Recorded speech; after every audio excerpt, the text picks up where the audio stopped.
Thank you so much for coming to City Planning Poetics 7, thinking through questions of carceral justice.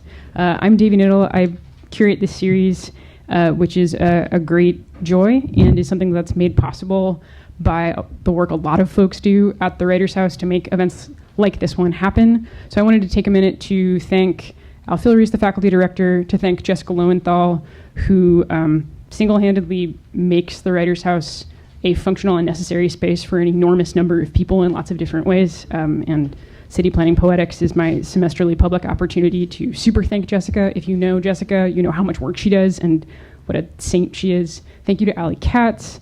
Hey, Sean, thanks. Hey, Julia, thanks. Lots of folks do lots of work to make the Writers' House a space that it is. So thanks to those folks. Please join these two lovely humans who I'm about to tell you lots of things about afterwards for a reception in the dining room. I think we have some copies of Emily's book for sale. And the structure of this event is that I'm going to give a sort of long-form introduction to their work. Each person is going to read or talk for between 15 and 20 minutes.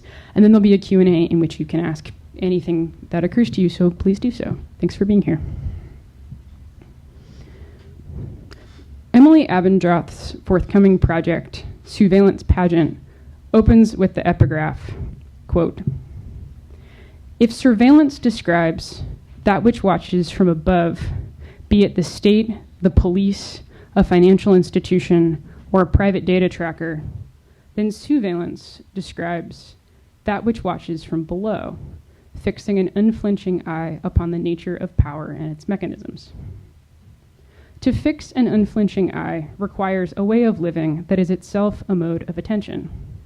The project's eponymous protagonist organizes her life around how to pay attention to power's small instantiations and minor forms. Surveillance's daily life is shaped, as ours are, by the imprint of power on her life and on the lives of the people she loves and on her intimate relationships. For surveillance, her closest people include an older brother and an ex-lover, both of whom are incarcerated, a reality that conditions for her the texture of time.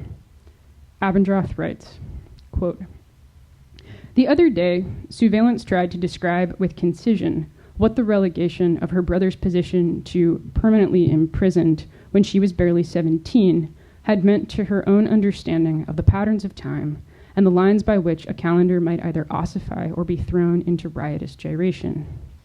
You become acutely aware," she shares with a friend, "of the slots of the day, of its increments, especially in relation to the artificial and arbitrary limits which determine when this person, blood of your blood, now sundered, has access to a phone, when they might try to reach you, if they are trying to reach you. You can't ever call back, so all you can do is attempt to be ready, to be available.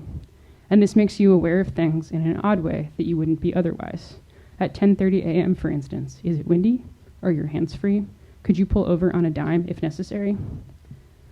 A 2018 report by the SE Justice Group, an organization in Oakland, California, that advocates for emotional, social, and economic justice for women with incarcerated loved ones, notes that, quote, "At a bare minimum, the incarceration of one person seizes everyone in that person's immediate circle. At scale, it controls entire communities, reaching millions more than we already estimate." Elsewhere, the report elaborates that, quote, "Sentencing laws that removed loved ones suddenly and for long periods of time expose women to psychological trauma in the form of grief, depression, anxiety, and isolation that is tantamount to emotional and psychological abuse. Laws regulating housing, public benefits, and fines and fees related to incarceration, including bail and attorney's fees, siphon financial resources and limit women's financial autonomy. They also make women vulnerable to eviction and housing instability. The stereotypes, stigma, and taboos that surround incarceration, in addition to the gendered norms that devalue women's labor and cast their choices to remain connected to their incarcerated loved ones as shameful or misguided, prevent any true recognition and appreciation by the greater public of the ways in which mass incarceration controls and limits the lives of women who have incarcerated loved ones." Abendroth's Surveillance Pageant does many kinds of work. Among them, the project advocates for the texture of daily life for a person with incarcerated loved ones. Another commitment of the project is to imagine, through the protagonist Surveillance's own thoughts, letters, and reflection, the utility of imagining otherwise. Earlier in the project, Surveillance wonders, what good does it do to imagine ethics or benevolence or magnanimity in an absolute vacuum, as if a simple property of solitary individuals maintained despite every force and tiding of their times, as if, like a monastic snail, said persons could produce their own houses and salaries and celery and passports without reference to or assistance from the world that surrounds them. Sociologist Nina Johnson reflects on the utility of imagining and the conditions that make imagining useful in the recent essay, For, By, and About, Notes Toward a Sociology of Black Liberation.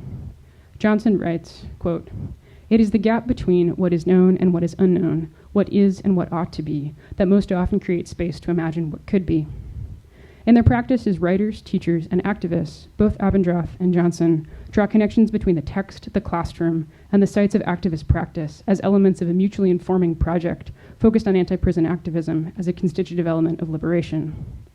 What their writing has in common is a pedagogical commitment to the belief that understanding and describing systems of inequality across scales, from the structure of daily life to the surveillance practices of warfare drones and the racial and class-based stratification in the service of the global concentration of capital, is necessary to the project of social change. Description, for both writers, is constitutive of their social and political work.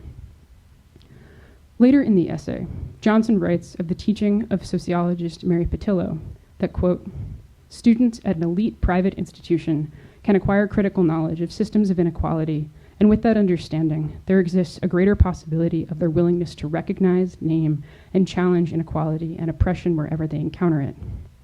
The space of the poetry reading, of the academic talk, of the classroom, of the demonstration, of the letter-writing campaign, of the kitchen table conversation, is essential to the project of describing to ourselves and one another the systems of power with which we endlessly and necessarily interact, and our own situated and differential relationships to those spaces. It requires us to name, for instance, how the space of this talk is both facilitated and constrained by being funded by and located in publicly accessible university space, and how my own interest in curating a conversation between Abendroth and Johnson, and how it occurs to me to frame this conversation, is embedded in my own position of privilege as a white transmasculine graduate student at the University of Pennsylvania. Once a semester since spring 2016, the City Planning Poetics series has brought together a writer and an urbanist to talk about a topic of shared interest and commitment. While both Abendroth and Johnson focus much of the content of their work on anti-prison activism, they also share a method that spans teaching, writing, and advocacy, and which is grounded in a belief that the radical potential in the radical potential of imagination. In each of their work, I find that this potential for imagining is located in the necessity of careful and detailed description of how social systems work and how we are each differently situated within them. Reading their work, I am reminded that reading and conversation as a daily practice are part of a politics of advocacy. Imagining, I'm reminded, requires continually changing your mind. As Johnson writes, quote, "The role of the researcher is both scholar and activist, to make structural inequality visible and legible, and to participate in its dismantling." Nina Johnson is an assistant professor in the Department of Sociology and Anthropology, and the coordinator of the program in Black Studies at Swarthmore College. Consistent with her previous study in Urban Studies, BA Penn, African American Studies, BA Penn, and Culture, Communication, and Criticism, MA New York University, her research interests lie in the areas of inequality, politics, race, space, class, culture, stratification, and mobility. She has recently published papers on issues of community and residential choice relative to the experience of upward mobility in a paper entitled A Long Way from Home, Race, Community, and Educational Opportunity, and a Sociology of Black Liberation, and contributed to a documentary, Turning a Corner Beyond Media Productions, on the legal, economic, and social barriers to exiting prostitution. She has done work on a project that looks at representations of race, class, and place in mid-century Black novels, including the work of James Baldwin, Richard Wright, and Zora Neale Hurston, and a community video project on the impact of Islam on Black religious, social, and political life in Philadelphia and the Delaware Valley. Based on her dissertation research, PhD Sociology at Northwestern University, her book project revisits Du Bois and Fraser's classic works and considers issues of identity and meaning-making processes among the Black elite, its relationship to the larger Black population, and its role in any projects of collective racial advancement. Her current research is a multi-method study of the impacts of mass incarceration at the neighborhood level, which is complemented by her teaching courses in urban sociology and public policy. She wholeheartedly endorses every word of James Baldwin, but finds the following particularly prescient in shaping and informing her work. The time has come, God knows, for us to examine ourselves, but we can only do this if we are willing to free ourselves of the myth of America and try to find out what is really happening here. Emily Abendroth is a poet, teacher, and anti-prison activist. Much of her creative work investigates state regimes of surveillance, force, and power, as well as individual and collective resistance strategies. Her books include Exclosures from Asada Press and The Instead, a collaboration with fiction writer Miranda Mellis from Carl Annex. Her works are often published in limited edition, handcrafted chapbooks by small and micro presses such as Belladonna, Horseless Press, Little Red Leaves, Albion Press, and Zumbar. She's been awarded residencies at the MacDowell Colony, the Malay Colony, and the Headland Center for the Arts, and was named a 2013 Pew Fellow in Poetry. She's an active organizer with the Coalition to Abolish Death by Incarceration, a grassroots campaign working to end life without parole sentencing in Pennsylvania, and is co-founder of Address This, an education and empowerment project that provides innovative social justice correspondence courses to individuals incarcerated in Pennsylvania, and the media project Lifelines, Voices Against the Other Death Penalty. It's my tremendous honor to welcome Nina Johnson and Emily Abendroth to Kelly Writers House.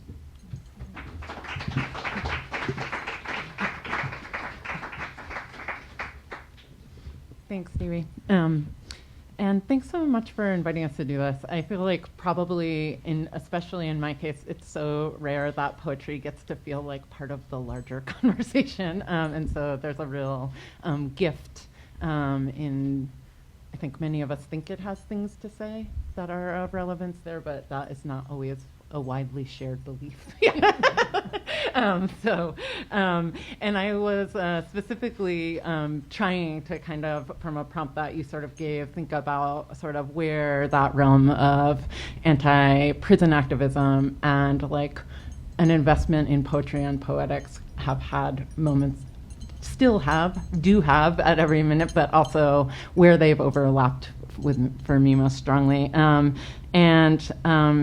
I'm just going to say like a few sentences by way of intro and then just read you all two excerpts from that in-progress piece that Davy was mentioning.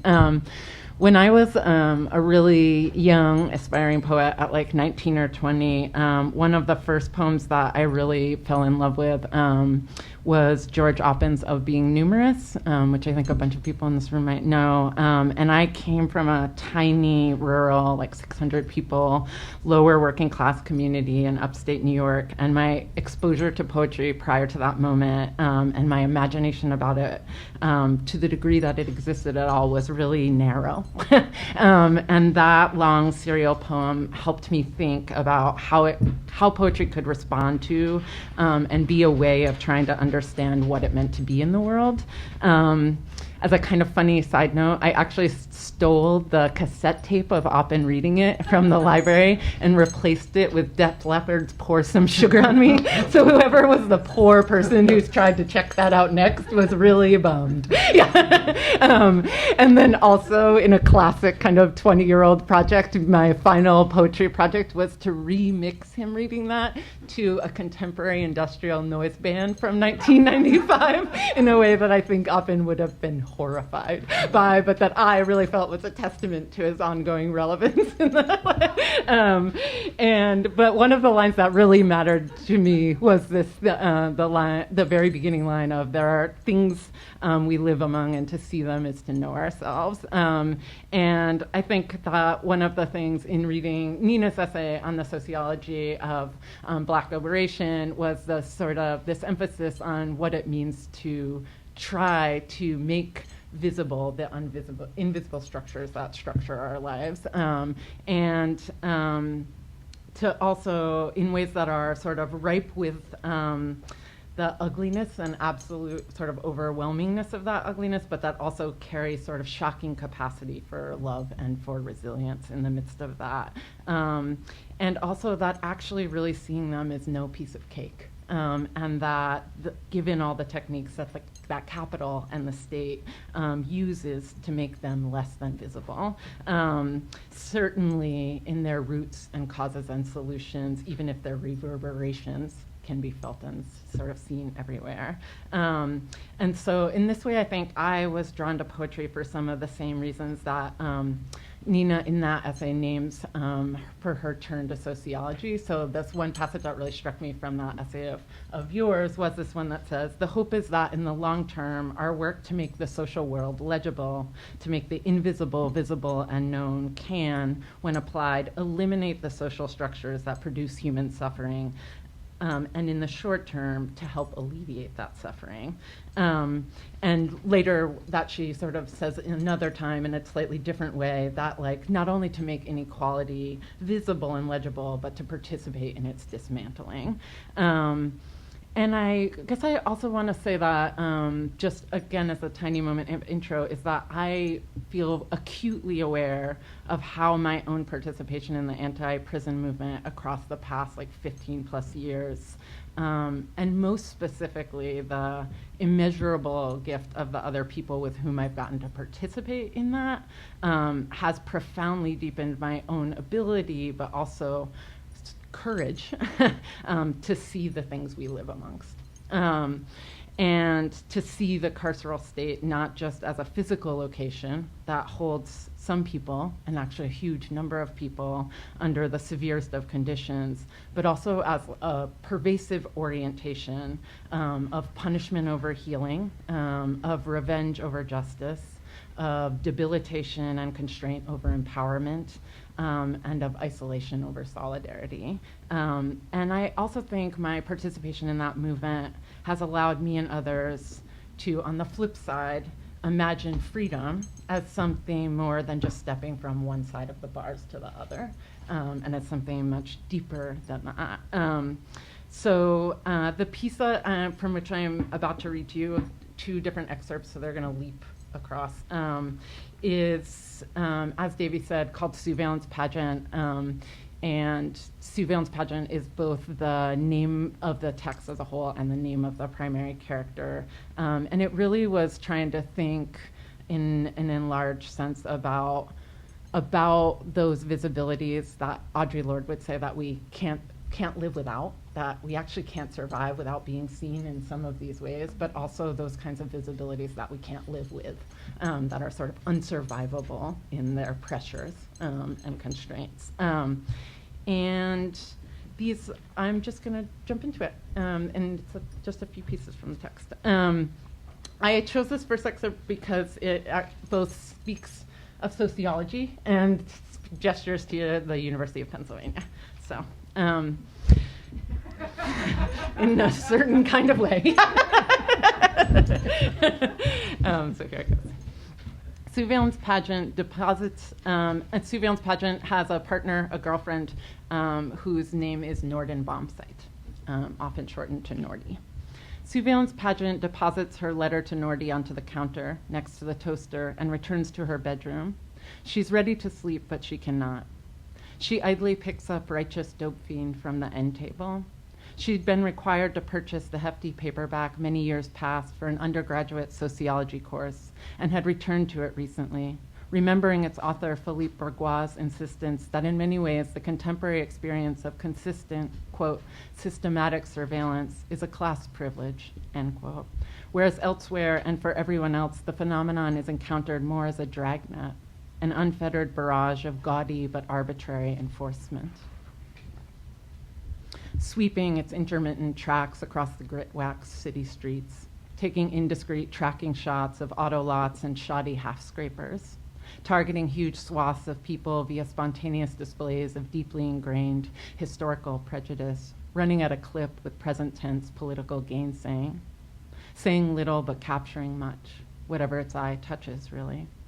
For Bourgois' own fieldwork studying the culture of addiction, drug sales, and small-time dealers, first in San Francisco and then in North Philadelphia, he often accompanied his case studies for years running as they went about their daily lives and exchanges, and in the course of doing so were routinely harassed and apprehended by those forces of the state that frequently awaited their curbside appearances or material transactions. To be honest, Surveillance wasn't even sure that the statement of Bourgois which she was seeking came from that specific book. But she was sure that it came from him, so it felt worth looking. She'd run into his name in print in multiple locations around that time, since in 2009, a gathering of bourgeois and 5 Latino men from the Philadelphia neighborhood of Kensington was abruptly interrupted when police violently threw them all to the sidewalk, kicking, searching, and citing them. Like a football, bourgeois said he was kicked. Like a ticketless passenger trying to stow away or to stave off a mob of angry interrogators. Like a low-hanging hollow sack exposed to fruitless but exuberant group ransacking. Except that bourgeois was a person with a ticket, as it were. And thus, from the social factory of racialized capital, only bourgeois was able to ultimately fight the charges leveled against him. He leveraged his at-large Ivy League and heavily endowed private college, the University of Pennsylvania, to perform scores of independent, friendly DNA tests and background checks in his own favor, at a cost of thousands upon thousands of dollars. With the help of his white-collar educator status, he had himself professionally cross-surveilled in order to produce an officially legitimated, self-exonerating counter-record, whereas everyone else was compelled to plea bargain and was left steeped in significant criminal imprints, even if and when they avoided jail time. In other words, they lacked the requisite class status that was required in order to bring forensics to their own aid. They were baited and then found that they couldn't in turn rise to the occasion to abate the tendencies of their own pervasive demonization by others. They simply couldn't de-rudder the laser-like attention drawn to incriminating details only. Jail time was sometimes avoided by them at first, only to return with a rather burning vengeance later in the wake of unpaid and unpayable fines. That sublime emblem of the statute of limitations never once occasioned itself in these others' favors. To monitor, to disrupt, to neutralize, to size up, to aggregate, to rank, to harvest, to profile, to compile on the sly with an eye toward future redlining. First, they were counted double, and then no one could be troubled to acknowledge them at all. First, they were meticulously censused, and then they were meticulously and outright censored. Doubled down upon loudly in those moments wherein involuntary forced speech was mandatory, and then once more upon the hardcore, lurid imposition of long-term penetrating silence. Lighting a stick of pine scent incense, surveillance pageant thumbs numbly at the pages of Righteous. The more the word safe is repeated, she wagers, the worse our worries of violence become, although always more for some than for others. During the year of her sociology class, Surveillance had desperately flirted with the prospect of adding another 2 semesters onto her undergraduate career in order to acquire a teaching credential at the secondary school level. It was her mother's idea, but she had felt lost enough at the time to adopt it for a bit. And thus it was in the pages of the Chronicle for Higher Education that Sue had encountered an article bearing the congratulatory title, "An Anthropologist Bridges Two Worlds." In it, reporter Christopher Shea had written of bourgeois' encounter with law enforcement. So this is a reporter speaking. Charges against bourgeois were dropped, and he did not file a complaint about his treatment, but only now is he getting back in touch with his dealers. These days, he carries a letter signed by the police commissioner explaining who he is. End quote from the reporter. Who he is, Surveillance thinks, exonerates him, just as who they are condemns others, who their mother was or to whom their grandmother was made to be a lover. Nothing that could fit in the breast pocket, nothing that could sit there so lightly, so half-crocked, so easy, can unlock or untease or rectify that, let alone unpack it. That heavily trafficked space between a paper or pulp record which exculpates its owner and a record of traces which tend to shape their owner's pate into a staging zone for pulping. This isn't about bourgeois, of course, at this point, a person who is, in most respects, a rare, sane advocate for a foundational U.S. drug policy overhaul. Or it isn't only about that. Rather, this is about the roles, the old and the new infrastructures of national constraint coming together as friendly birds of a feather, donning with reverie their shared carryover of leather boots, even as booting their squad cars for new extra-large armored Hummers, to the numb exultation of made-for-TV drum rolls. Although certain parties may feel inclined to extol upon the fresh capabilities of these enhanced technologies, their form is the same. So that's piece one. And that is from a section that's called Which Little Flicker of Facial Recognition Am I? And that section started actually with an epigraph from Bourgeois' Righteous Dope Fiend that he also co-wrote with Jeffrey Schoenberg. That is an epigraph that I think is maybe useful to hear. So this is his words. The county hospital deployed its expensive state-of-the-art technology, electrocardiograms, computerized axial tomographies, magnetic resonance imaging, biopsies, and innumerable blood tests, but was not equipped to address the social context for Hank's physical distress. So thinking about a person who, and at the moment of crisis, enters the medical system and all these things that can be opened up on their behalf, but how nothing is available to actually think about how they landed there. And then I was going to read you all just one excerpt, so one more chunk, this time from the section that follows it. This next section is called It Looked Like What You Needed and Then It Needled You. And part of this excerpt includes the little passage that Davy read. And it's going to feel like a leap because it is a leap. Here we go somewhere else. In their best-selling and reportedly user-friendly manual, How to Disappear, privacy consultants Frank Ahern and Eileen Horan suggest that however shallow or lazy your investments in invisibility may be, as a human being in the modern era, you ought to at least make the gesture of removing all serial numbers from any material items before you discard them, based on their direct registration to your unique person. Dumpsters, they assert, can ominously function as the lumpen proletariat's inanimate Judas. Their capacity to be rooted through must be routed out. Ahern and Horan remind the disempowered reader that they are not legally required to give a doctor their social security number, unless, of course, they are on Medicaid or Medicare. To outright declare what these two authors only hint, poverty immediately makes the majority of the advisements in Ahern and Horan's text undeployable. If you are poor, the world compels you to ignore these strategies.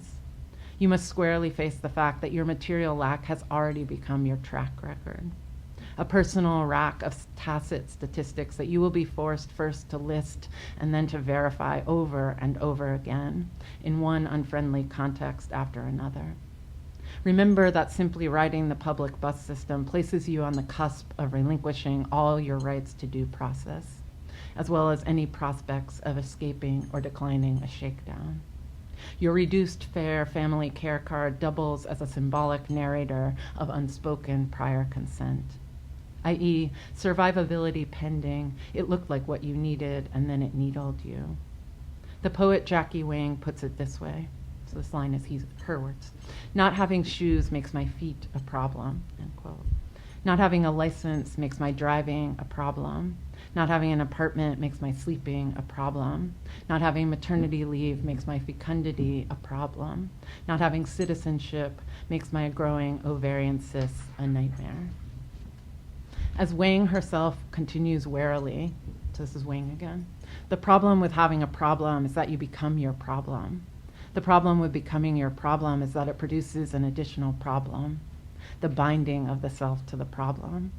The problem with being a problem is that you can't be when you are merely a problem. Take the mosquito, end quote. Take the incognito. Take the permanently suppressed libido. Take the final veto power which next to guarantees that you could all too easily never get parole. Take the reality of having to roll through life in a body wherein the revelation of any authentic gradations of its intrinsic shape are blanketly prohibited, making one's whole body a problem, and an obstinate one. A person can't categorically shun their very constitution, and should they try to do so, the confusions produced as a result will be profound. Again and again, for years on end, with barely sublimated ire, Surveillance Pageant has been required to enter an unlit broom closet without a door clasp and to place her underwire bra into the crisp paper lunch bag that she has just been handed. She then extends the bag to the nearest correctional officer and passes once more through the prison metal detector. She wants to be able to say that their repeated shaming is a failed enterprise. But while her aim is to efface and to refuse the sensation, it isn't always tameable. In ire, her arm outstretches. In ire, but crimson with humiliation. The looming threat of never being able to visit her brother again if she resists makes her otherwise permanently legitimate indignance a problem. You see, Surveillance Pageant has one older brother who is in lockup and one ex-lover who is there. Within any single given year, the pageant also has anywhere in the whereabouts of 3 to 4 companions who rotate in and out of an assortment of state-enforced and gated walls. These persons sit perched in windowless stalls whose mission statements sometimes emit elaborate calls for public protection, or personal rehabilitation, or community safety, or violence abatement, or lifetime sobriety, or suicide watch. Whatever their lofty advertised missions, the looming watchtowers positioned within them do not differentiate. They glisten with strong-armed derision over every facility. Unlike the others in her immediate community, the pageant's brother and the pageant's ex-lover do not rotate, although their daily prominence in her existence does at times shift. This is a drift in the intimacies of affiliation that is sometimes of her doing and sometimes of theirs, but more often is the result of being caught in the painful crosshairs of institutionally created barriers, be they of rising fares on highway tolls, or transfers to a new and distant polis, or ancillary red tape, or a basic menu of facility prohibitions so extensive in its drafting, so voluminous and ever mutating that it can't be provided in paper form. To normalize or streamline your efforts in maintaining relations with your loved ones, Surveillance has learned that you often just have to intuit the forbidden. Almost everything that you can conceive of doing that strikes as kind or personalized or tied in any fashion to self-determination should probably be excised without consultation. But this form of anticipatory reasoning also runs certain alternate risks to one's fitness and well-being. If you get too good at receiving your genuine desires, it can create its own kind of problem. Micro-fidgets, micro-glitches, micro-inhibitions, micro-blockades can accumulate into a macro-evasion of feeling. In the case of Surveillance and her ex-lover, the relentless longevity of the carceral state's punitive bureaucracy appears to be winning. Their communications to one another have not exactly soured, but they have most definitely shrunk across the past decade, up to their current reduction to little more than formal greetings whose timing is dictated by commercial holidays. In the case of her brother, neither the pageant nor he would ever dare give in to such a defeat. They barrel forward obstinately in the face of every obstacle. They weather it, whether or not they're able. The other day, Surveillance tried to describe with concision, so this is the part that Davy read, it's the last little chunk I'll read, tried to describe with concision what the relegation of her brother's position to permanently imprisoned when she was barely 17 had meant to her own understanding of the patterns of time and the lines by which a calendar might either ossify or be thrown into riotous gyration. You become acutely aware, she shares with a friend, of the slots of the day, of its increments, especially in relation to the artificial and arbitrary limits which determine when this person, blood of your blood now sundered, has access to a phone, when they might try to reach you, if they are trying to reach you. You can't ever call back, so all you can do is attempt to be ready, to be available. And this makes you aware of things in an odd way that you wouldn't be otherwise. At 10:30 a.m., for instance, is it windy? Are your hands free?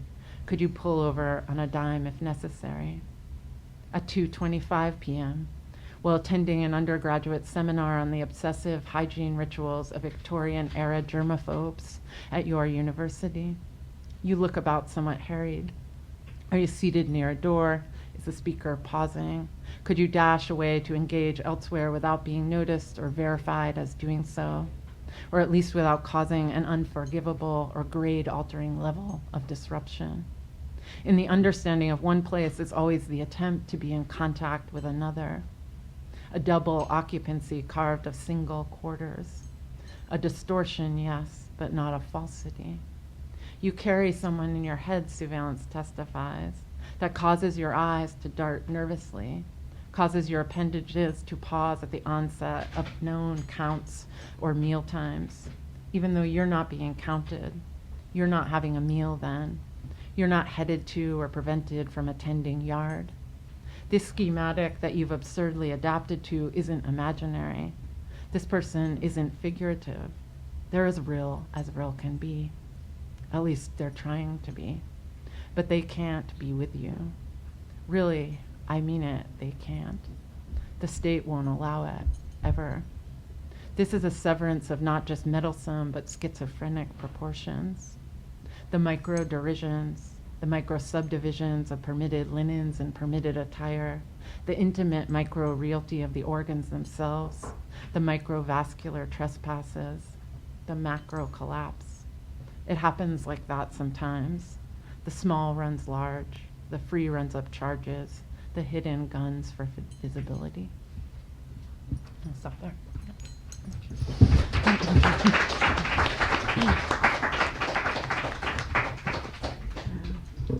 Thank you for that.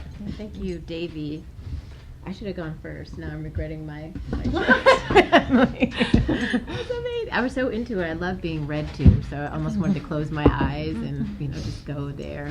I was like, no, I'm sitting up here and you guys can see me. So thank you for that. So I'll just say a few things. I'm just going to talk a little bit about my research and the work that we're doing right now.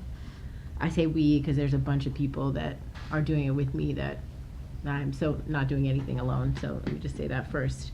But I'll start probably just with my parents and my family as the people who are doing the work, have done the work before me and created the space for me to do it. I'm also from upstate New York. We have so many overlaps. Yep.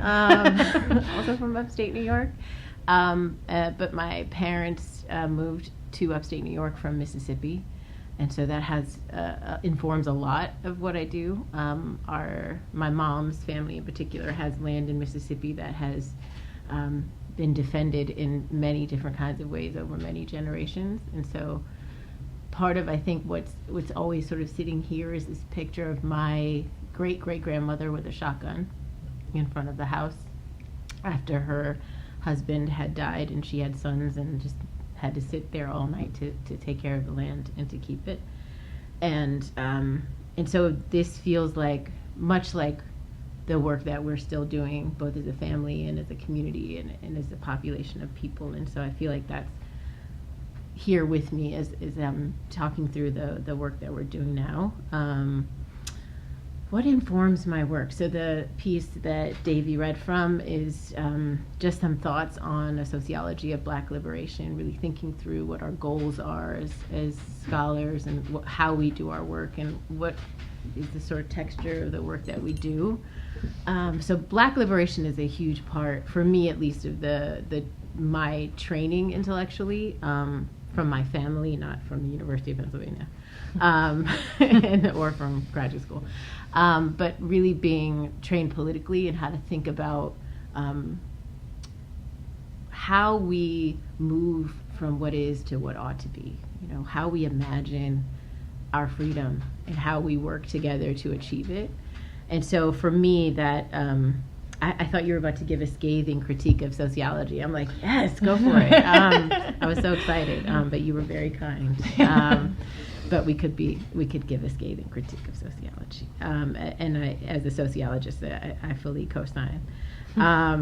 But Black liberation, I think, is a real jumping off point for me, not because it sort of neatly constitutes my politics or how I see the world, or a really uncomplicated understanding of the social world, but because it's a way of thinking and understanding and imagining that I find particularly useful. So I would also say another piece that really informs the work I do is prison abolition, not as an end to itself, but as a first step, a way to alleviate suffering.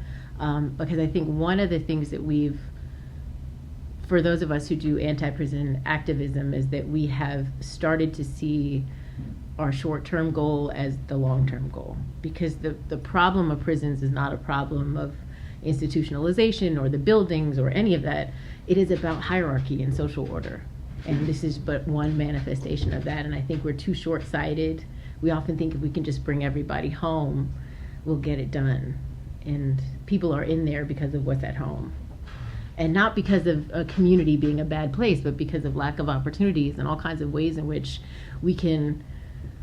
systems can reconstitute themselves quite easily if we are not vigilant, and if our goals and if our thinking is wrong. And I think we have to really not be afraid to engage that. And if we understand mass incarceration, carceral policy as particularly, I think it's a lot of things, but as a racial project, then our approach to it has to take that into account. And sometimes that gets lost. Not even sometimes, the vast majority of the time, that is not mentioned. And I think there's a reason for that. So I'm also an urban sociologist, but that is only because cities are often where Black people live. I don't care about cities, I care about Black people. Just to put that out there, just so we're clear. Okay. But also that cities are a site of acute inequality, which is also something I'm deeply invested in addressing. And my first book project, which I just never want to see or hear about ever again, is interrogating Brown v. Board and other desegregation policies and programs, and the ways in which those policies have not achieved, obviously, what folks had hoped. And really thinking about this group of people that folks celebrate and point to as firsts, and all these people who went to Ivies and look what they're doing and all these wonderful things, and what has the population gotten out of these individual outcomes, right? Not much, which is unsurprising. But what's interesting about it is the extent to which this population that we celebrate is directly related to this other population, right? So as people are making it often means making it out, right, of poor neighborhoods. But the same population of people is moving out of neighborhoods who are their siblings and cousins, right? Which in my case really shaped the second project, which I knew was going to be on the impact of mass incarceration at the neighborhood level. In part because many of the people in my first study were saying, yes, I went to Brown or Harvard, and then went on to graduate school, and my brother, sister, cousin, best friend is incarcerated, right? And that was my experience as well. When I was in my graduate program, my brother was incarcerated, and many other family members. So really I wanted to think about the relationship between these two populations. And I also wanted to really push us as a discipline of sociology. We know at a macro level how mass incarceration is impacting poor folks, people of color, queer folks, particularly trans women. Like, we have all of these ways in which we can understand how this carceral policy is impacting these populations. We also know how carceral policy is impacting people at the individual level. And, at Pennsylvania, I always say this and people are shocked, but I'm like, we need to say this all the time. There are 826 things that people with felony convictions in this state cannot do, cannot be, where they cannot go, where they cannot live, right? So we know what's happening in terms of voting and jobs and housing and education, but we don't have a sense of that middle space, right? What happens to a community, right? We think about Chicago as a place, which is big, but 55% of the Black men over 18 are under the supervision of the state. What does that mean to a neighborhood? Right? What does that look like as a community when people are already economically distressed and they have a loved one who's incarcerated coming home, or currently incarcerated or has a long sentence? It's not just the loss of an adult person who can bring in wages, right? It's also the expense of having somebody who's incarcerated, right? How much you have to pay to talk to them on the phone, to email them, how much you have to pay to make sure they have food that's edible, socks, shoes, right? But it's also how much it costs to visit, even if you can visit or can't, right? So there are all these ways in which, and I think this is stuff we know, but we don't have a sense of the experience of it as a community, right? And I think part of what we're trying to do is to really get at that. So our research is on neighborhoods in North Philly. There are 2 zip codes where the state is spending the most to incarcerate people, and the other has the highest rate of incarceration. So we've identified a couple of different areas in these zip codes. And the first step of this was spending the summer just filming the 2 zip codes, just to see what it looks like at the same time of day over a couple months, right? And to really get that footage and say, this is what it looks like. Because we have this sense the state is spending the most to incarcerate people here. With that level of investment, what does the disinvestment look like? If we're spending money on this, what are we not spending money on? And what does that look like? So that's step 1. And now the next step is us, we had these very sketchy looking cars. Everybody thought we were Google Earth, all kinds of things working for the city. We had to get out of the car and be like, no, don't run away. We will not put you on camera, but also we're not doing anything sketchy. And in that way, we're in the phase now of just walking around and getting to know folks. The exciting part of it is, there are lots of exciting parts, but I think the most important part of it is how we've approached the work, is to make sure that the people who are most impacted, experiencing the most, people from these areas, both incarcerated, non-incarcerated, are our research team. So it isn't us going in, and by us I mean me, saying this is what we're going to do and this is what it's going to look like, but a real iterative process of, if we want to think about these issues and questions, where should we be looking? What's important here? What matters here? So that started from being in a group of non-incarcerated and incarcerated, non-incarcerated and incarcerated scholars that I'm a part of, where we meet weekly, we do workshops, we do research together inside. And so starting our team from this group of people who already meet, already know each other, we already have dynamics that we can be honest about and reflective about. That's a team of people across disciplines, some of whom are interested in public health, some education, some just city planning and mapping, some, all kinds of things, some of whom are incarcerated, some of whom are not, some are formally incarcerated, and doing the research from the inside and from the outside, so that we're collecting the narratives of people from these zip codes whose families still live in the zip codes or whose families don't live in those zip codes anymore, in part because they are incarcerated and their families can no longer afford to live in the place they lived before and have been displaced, in part because of that. So it's another piece of cities that we don't often understand. What is the impact of these carceral policies on mobility, neighborhood mobility, right? On gentrification even, right? What does it mean to displace families to such a certain extent, since we know policing and adjudication happen at the neighborhood level? What does that mean for how our city has changed over the last 20, 40, 60 years? We have no idea. Not that I'm a genius, but why didn't we look at that, right? I just think that's really important. I was like, I can't be the only person asking this question. I'm sure I'm not. There's probably a team of people exactly like us in another state being like, we're the only ones. So we're really looking at community spaces and privileging those most impacted and those experiencing it. And I think part of it for us is a kind of research ethics, making sure our research is multivocal, which makes it slow, really hard. We sat around for a month just saying, what makes a place, right? How do we even think about that? And it was, 20 different people every time, and we're just eating and talking and thinking, which is so beautiful. But, people are like, what are you doing with our money? And we're like, we're thinking, just thinking, which I think is a huge part of what we do. But also thinking about mutuality and reciprocity. So what are the ways in which we can move resources from Swarthmore College, where I teach, to the neighborhoods where we're working, right? So how do we make sure folks are getting paid equitably, that the work we're doing is producing research products that are useful to the community, what they're asking for, what they want, that this is about mutuality and reciprocity. But mostly for me, coming out of Black studies and really sort of employing a sort of Black liberation approach, is accountability. It is not up to Swarthmore or even the people who funded us to tell us what it is we're supposed to be doing there. It is about, what is the community saying we want?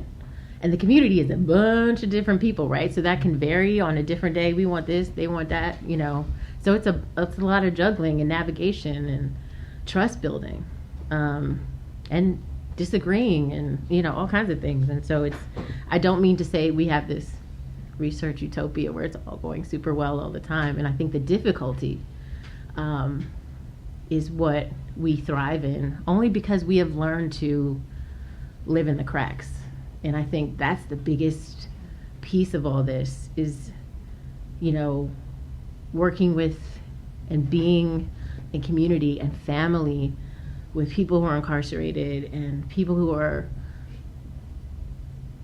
across statuses, deprived and in need, means that we are all trying to live in the cracks and meet needs every day. And I think that kind of radical inclusivity, that kind of democratizing who can do knowledge production is totally worth how hard it is. Only because it matters how we do it as much as what we're doing. It probably matters more how we do it. Because, a friend of mine, we were talking and she's on the research team. And she was like, Neen, like if all we get out of this is us, is our relationship, that it has to be enough. And I was like, yo. You're right. That's right. If all we know how to do if all we get is being in community and loving one another and practicing not just getting free, but being free with each other, right? Across carceral status. Like, we are going to be free, even in this prison, right? That's how we're going to treat each other. That's how we're going to live here, even in this place, and live in the cracks that way. Man, we won, So, yeah. Anyway, I'm going to stop there and just say that I think, again, Emily and I have a lot of overlaps, and really thinking about not just how people are impacted by policy, but how we resist, how we fight, how we live, right? Coming from the people that I come from who refuse to die, to me, there's no greater knowledge production. Who else should we be listening to than the people who refuse to die, who are actually still walking around, though the world has said, we will try to kill you at every hand. Not just kill your body, right? But your spirit, your mind, your contributions, right? Everything we will destroy. And it's exciting to be, again, Emily and I know a lot of the same people, and to see this level of engagement that people can have in the world, even in the places that are meant to destroy everything about them, is it just, every day I'm like, what are we not doing? Like, how do we keep going? Like, there's no reason for us to stop. There's no reason for us not to fight. And so I should end by just saying I feel like part of what has been exciting for me to do the kind of work I do, and as long as Swarthmore allows me to do it, I'm untenured and probably about to get kicked out every day. But until they do, I'm going to use all of the resources I have to bring all of the folks that I believe in and work with and am in community with into the space, so that we can change it, but not just change that space, change all the spaces we're in. Anyway, that's it really this time. I'm done. Thank you.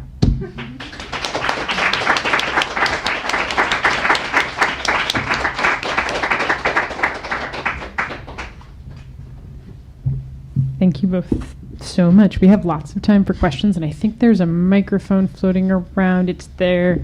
So yeah, please ask anything you'd like to ask. And just wait for the mic to get to you so we can all hear you.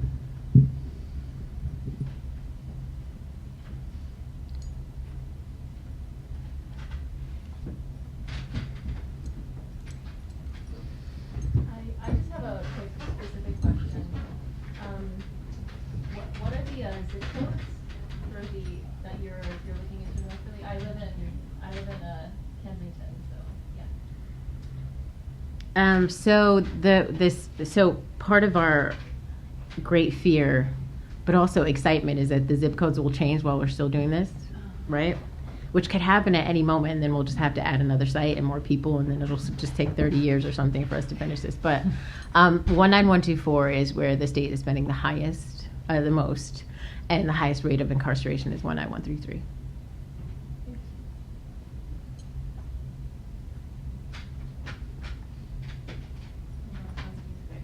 But 3.4 and 4.0 are not far behind. Ask your question. Okay, yeah, I don't need a microphone. Thank you both for sharing your thoughts and your work with us.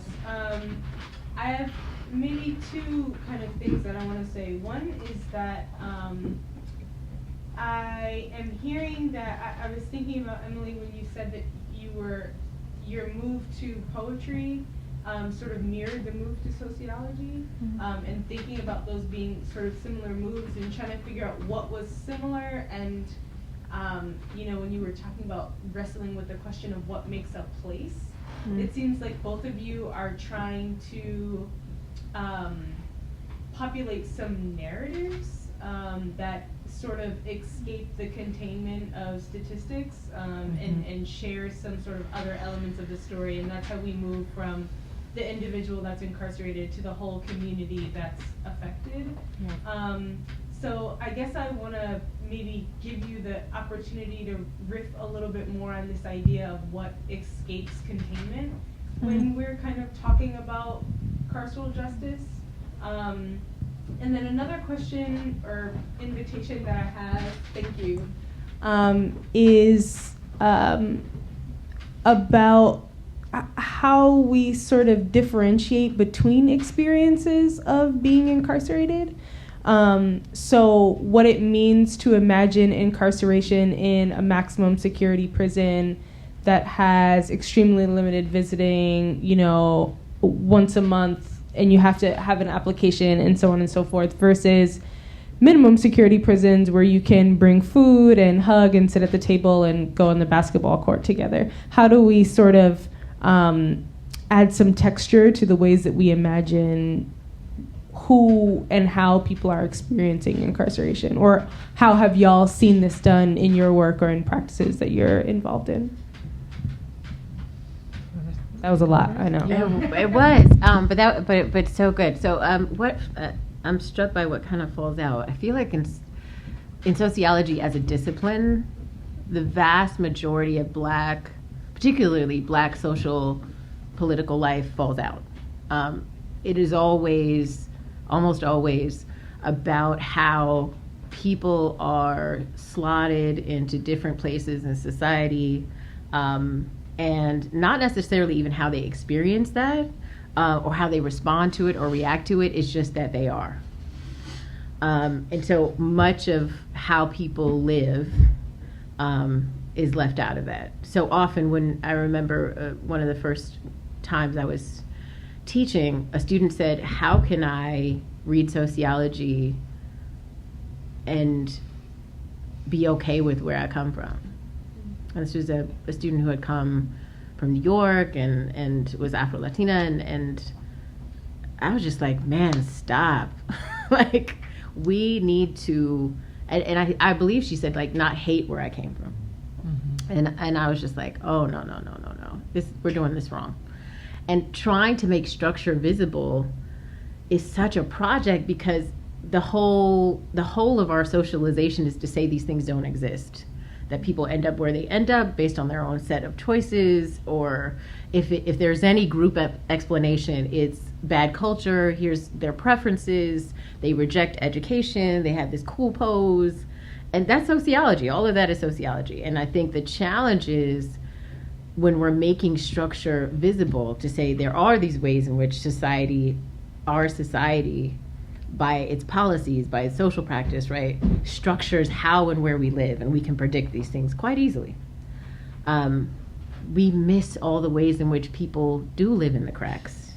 And that is often how they survive structure, right? How they survive domination, oppression, severe deprivation. And that we unfortunately feel like if we lift that up, then we're engaging in the work of saying these people are superhuman, right? And valorizing people who are oppressed. So then we just can't find a place to say this is it, right? We can't find a descriptive place to say this is what is happening and this is how people are living. So I think that's what falls out. And so I'm a policy person. And so, because again, we're trying to convince half the world that there's impact, that we live in a racial hierarchy, that we live in a social order that has norms that keep certain people, that exclude certain people, that people are marginalized, that oppression is real, right? And then we're also trying to say, but people live, right? And this is how, and how do we make sense of that and make use of that? So a lot of stuff falls out because we're trying to do something, sometimes writing against, trying to present a counter narrative, for me, most often. So I think that's what gets left out. So part of it is saying mass incarceration is just the carceral system is not a response to anything. It hasn't helped anything. It's not a response to crime. It's not a response to unsafe places. It's not, right? It's how we deal with surplus labor. But, right? There's all this other stuff. And I have, I go to prisons, a few times a week, every week. And I see the most incredibly beautiful people. Mass incarceration is not we really just think, oh, it's impacting these people, or it's impacting them and their families, or it's impacting them and their communities, right? But in teaching inside, one of my outside students is saying, we have probably locked up the cure to cancer. What are we doing? We have disposed of a group of people who could be moving the needle in every way possible. Like, what are we doing? When they're like, oh my God, we had our first week together and they wiped the floor with us and they're incarcerated. Mm-hmm. And they're like, oh my God, what does this mean about me? I'm not the best and the brightest. And maybe people aren't on the bottom because they're terrible and they're doing bad things and right? So I think, I've just said a bunch of stuff, but I think part of it is we're trying to correct a bunch of different narratives, not just by writing against them, but just by writing. And it's super hard to do when you're trying to convince people of something, but you're also trying to write with fidelity to about people that you love and honor. I think it's just hard. That was a long way to say it's hard. I don't know. It's hard. I think, I'm going to try to answer it from two different realms. Like, one, I could say something about that text itself that I was reading from first, and then maybe I'll say something about some of the other projects that I work on and sort of how that text itself started as like just these entirely nonfiction vignettes of examples of surveillance in the police state and resistance strategies against them. And one thing that was true about it is it was like a wholly inadequate strategy of writing. It felt very disembodied. It felt like it was like doing something in like laying out a large landscape, but completely what fell away was actually like what that feels like as it's happening to people, both in the terribleness of what that feels like, but also in like they're going on, like, and they are also doing all of these and building all of these remarkable things in the midst of it. And so it had no emotional spectrum, and I didn't want to be in it. And so in order to make that actually be a text that I wanted to be in and to write, it needed to actually be populated. And they're invented characters, but they actually, so much of who they are and what they try and what they do is attached to people that I know and love and have been mentored by and learned so much from in so many ways. So, and therefore it also suddenly got to have humor. It got to have incredible affinities that were built across like the most grim obstacles. Like it just got to have something that I actually wanted to dwell in myself as a writer. I think that's one way to answer it for that project.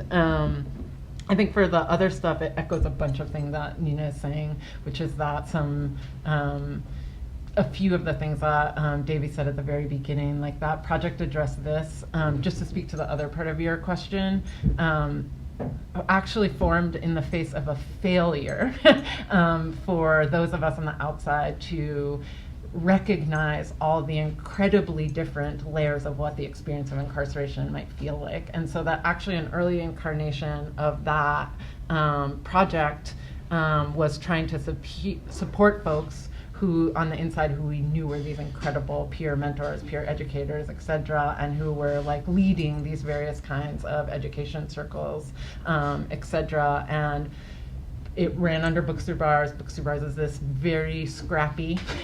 And so we tried to raise like a little money, meaning like hundreds of dollars to actually buy the titles of the books that people were looking for, and not just the thing that was sort of closest to what you were trying to. And what happened was that it worked.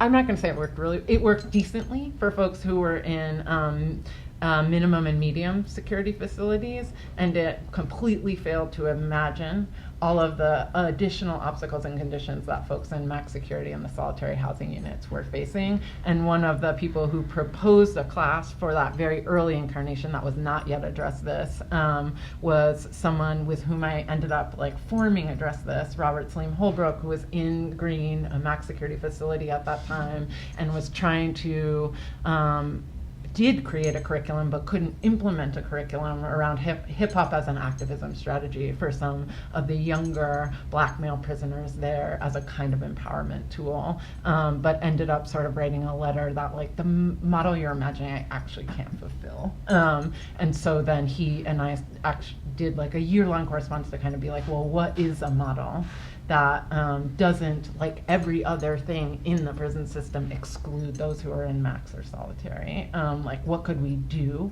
that actually acknowledges all of these other things that are true about that? And then I think the other thing is like, with the Lifelines Project, which is at Voices Against the Other Death Penalty, that is like a deep collaboration with 8 folks on the inside that all are serving death by incarceration sentences, or like what we call life without parole.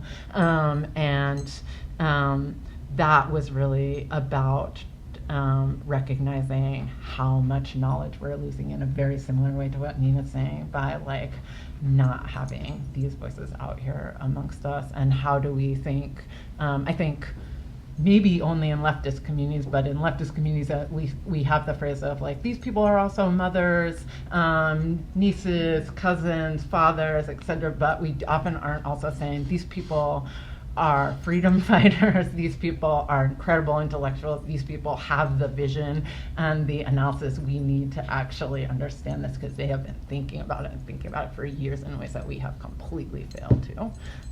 So I think it was a narrative project in that way that like certainly gave Lane, who's in here, is another like person who works on that project, gave us infinitely more than we gave back. Yeah.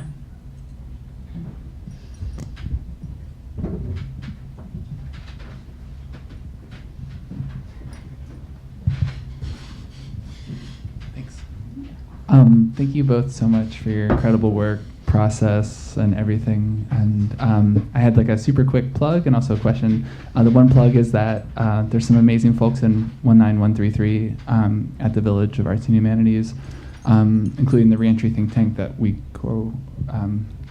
organize, working with formerly incarcerated folks to do research and activism, and interviewed over 1,200 Philadelphians with criminal records to create a reentry Bill of Rights. And all to say, would love to support your work in any way possible, and it's amazing work. And my question was, we think about this a lot, using art as a tool for activism.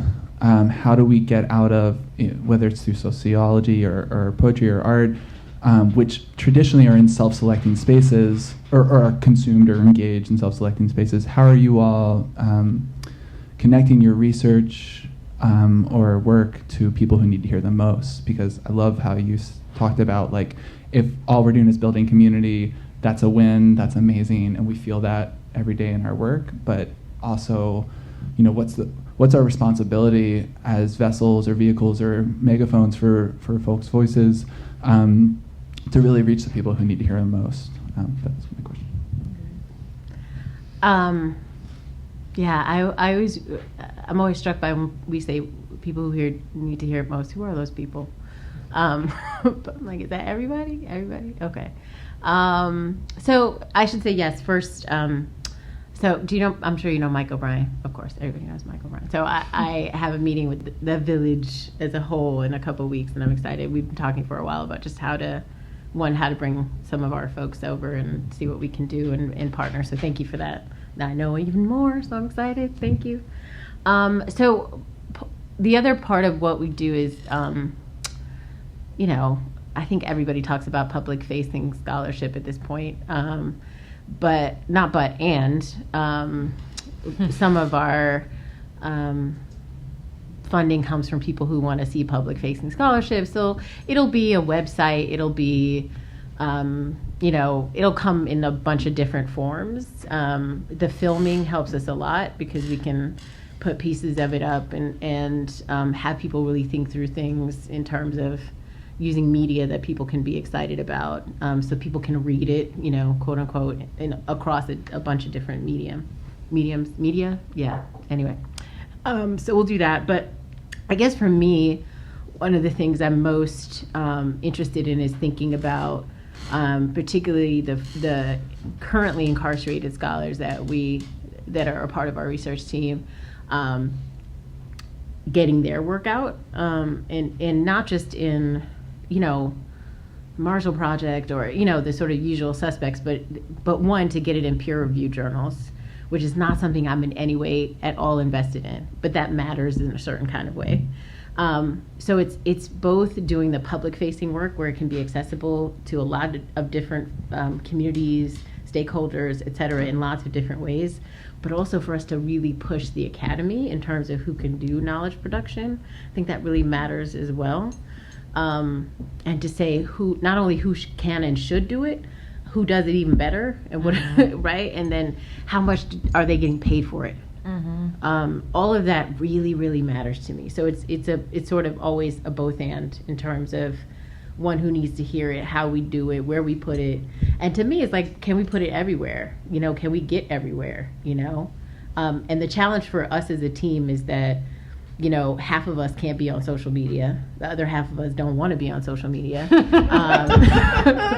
Like me, I have no social media whatsoever. And people are like, you gotta get it out there that way. Well, I'm like, we really overlap there. Yeah, I'm like, I'm not gonna do it. I'm just not gonna do it. So we got to think about how can we reach folks in ways that actually are meaningful to us. You know, because just getting the word out doesn't mean. I always, you know, good data doesn't win the argument. We just don't. You know, we got to figure out how to get at people, you know, in the everyday. And sometimes us publishing what we do widely is makes things much worse for us. It makes it harder. It makes, you know, shining a light on certain people in certain ways makes their life harder, makes the work harder. So we're really thoughtful and careful. And, you know, as I was even saying to Emily the other day and to Davy, you know, I had to edit my bio. I mean, it needs to be edited more when you were reading it. I was like, it's too long. But taking things out where people, I know I can't say I'm affiliated with this group or that group because I can't say this, or they would be, you know, the DOC would have a problem with this, or this group would have a problem with that. And so we just have to be super careful as well, because there is a backlash, both to people who are inside and people who are formerly incarcerated who work with us. So that was a long answer again. Sorry. No, I know. I don't. I really appreciate that answer because it actually has like so many layers of like, depending what thing it is, what would I be thinking about? Which is also making it hard for me to. Because some of the stuff, like for Lifelines, I'm like, our audience actually is trying to hit this like. The people whose story it's telling already know the story. Like, they are living in the story. And we're actually trying to convince this series of people who know nothing about it so that they will not fight policies that would actually make it possible for people to ever go before a parole board.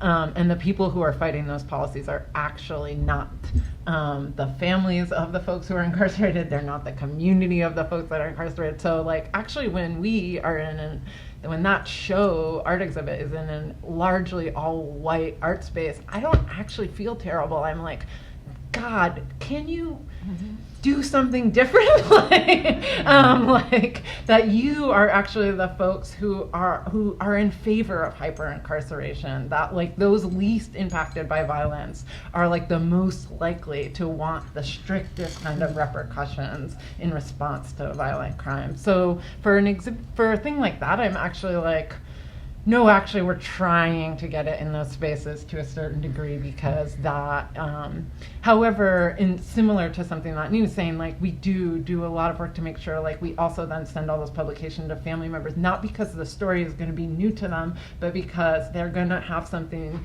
to show others in their family that they're proud of their son and daughter when they have had so much shame heaped on them and so much silence heaped on them around that. And so that is serving a different purpose in that moment that is meaningful and powerful, but isn't actually about like, we're trying to convince you of this message. You know that infinitely more than what I would say.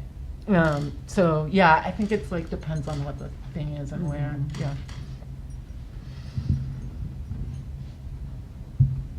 We could take a final question if someone has one.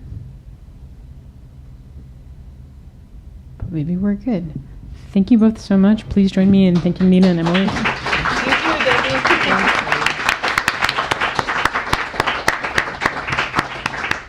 And please stick around for the reception in the dining room. Thanks again.